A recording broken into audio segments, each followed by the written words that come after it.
Hi there, I'm John Hyatt. I've been studying my family's history and genealogy for quite some time, and I've been periodically posting videos about our family history, mainly on either, well, I've been on YouTube and Facebook, and I've created groups for the Hyatt family, that's my dad's family, and the Gilmer or Gilmore family, that's my mom's family. And so I've been posting videos on those two Facebook groups. I just wanted to give a little background information about the research and why we're doing it, or why I'm doing it, and just some background about how this has come about. Uh, we've been studying our Hyatt family for quite a long time. It began with my grandfather, Lemuel Lee Hyatt, who started corresponding with a lady who was a distant relative living in Utah, and that was Leela Peterson. Miss Peterson had been studying the family and gave us really the basic information, the background, sort of the bones of our genealogy. Uh, and then we have been able to build further on that. So it started with my grandfather, and then my dad began to do the research, and then I joined in with my dad. And uh, so here we are today. Both my parents have now passed. My dad passed away in 2017. My mom passed away this year. So that kind of puts me in a position of if I don't do it, who's going to do it? So, that's kind of my motivator. Uh, I, I have to say that I owe a lot of debt to people who have helped me and helped us in this research. On my dad's side, Leela Peterson, we owe her a big debt. And then also there is another lady uh, who has also passed away. She was living in England in a village called Cheltenham, which is quite close to the area where our family originates. I got in contact with her by just sending a random letter to the library in Gloucestershire, and I asked him, could you please post this letter on the bulletin board if you have a genealogy or family history bulletin board? Just post this letter. And I said, if you have any information about the Hyatt family, I'd like to be in contact with you. And we really hit the jackpot because well, we started communicating with Marjorie by letter. And then my parents actually went over to England and stayed for a few days.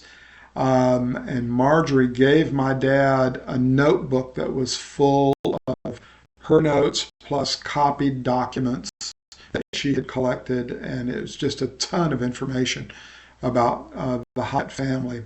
So we owe her a great debt also. On my mom's side, I've been a little bit more fortunate in that I have living relatives that lived longer that I was able to talk to. I was able to get some information from them and then further develop that through research. When we first started doing this, it was a matter of going to the archives, looking in a card catalog, ordering microfilm, looking at the microfilm and making copies. It was very labor intensive, very slow. Um, but then later, PCs became available. We were able to get on the internet, and we were able to start to use tools like Family Search and Ancestry.com. And that really speeded up the research. That was kind of like family research on steroids.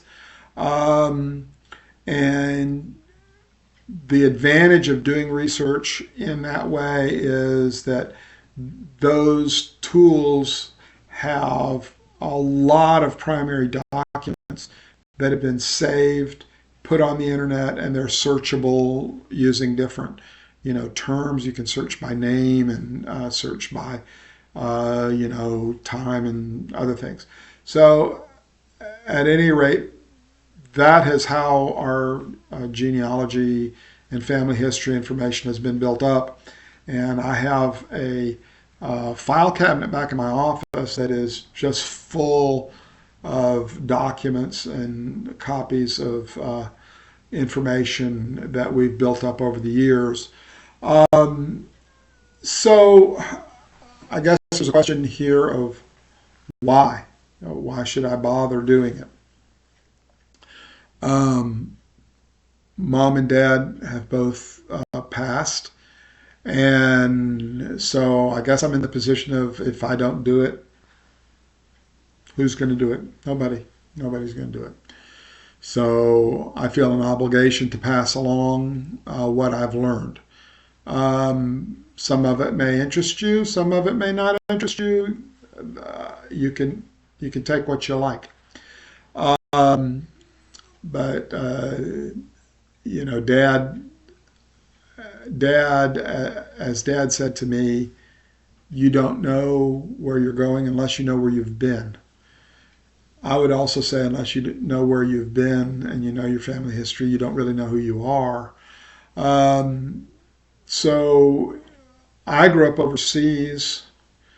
I was separated from my extended family. I didn't get to hang out with my cousins or my grandparents uh, for most of my early life. And so when we came back to the United States and I started doing this research, this was a way to help me feel more connected to my larger family. And so I think that's been a motivator for me. There's a couple of ways of approaching presenting this family history. Uh, I One way is to start close. Start with parents, grandparents, and people that might be still remembered. People would say, "Oh, I remember my Uncle Lynn. I remember Grandma Alice." And there's an advantage to that, um, in that people identify with it more.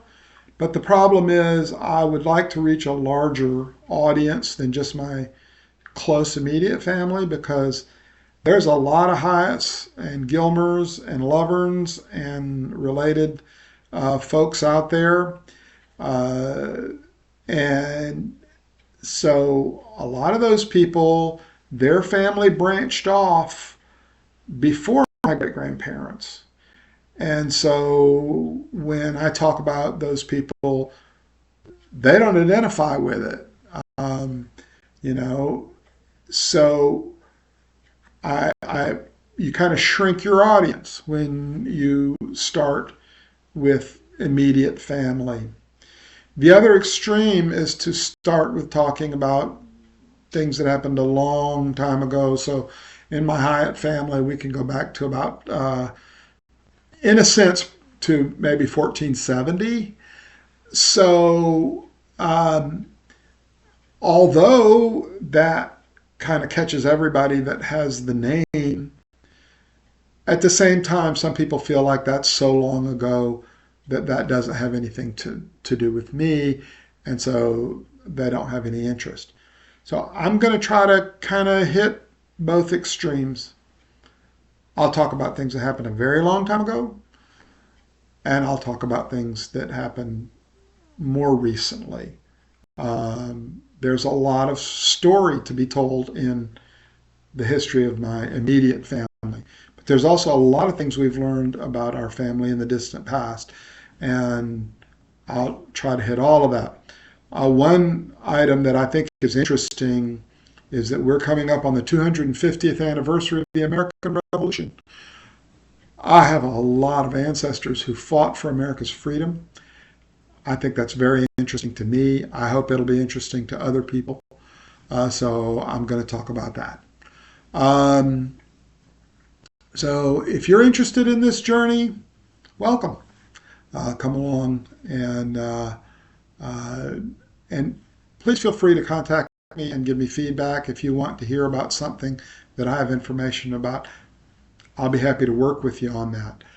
I have been asked, are you going to write a book? Uh, I don't know. I may write some kind of book. The advantage of writing a book is that a book may last longer. So people might pick up my book, if I write one, after I'm long gone. But the problem with books is, will anybody actually read them? And try to put the amount of information that I have in a book would make a very big book. And some of it would be interesting, some of it would be boring, and a lot of it you might just be lost. Um, so I may try to put some information in some kind of a book. The other thing too is, how do you get it to people? You got to publish it. It costs money. Then people have to pay for it. And so the nice thing about looking on a video is it's free. It doesn't cost you a thing to look at a video. So I'll probably do both and. Right now, I don't really have time to do the book part. I hope that I will be able to work on that in a few years after I've retired. But in the meantime, I'm going to try to tell you what I know, and you're welcome to come along. Thank you.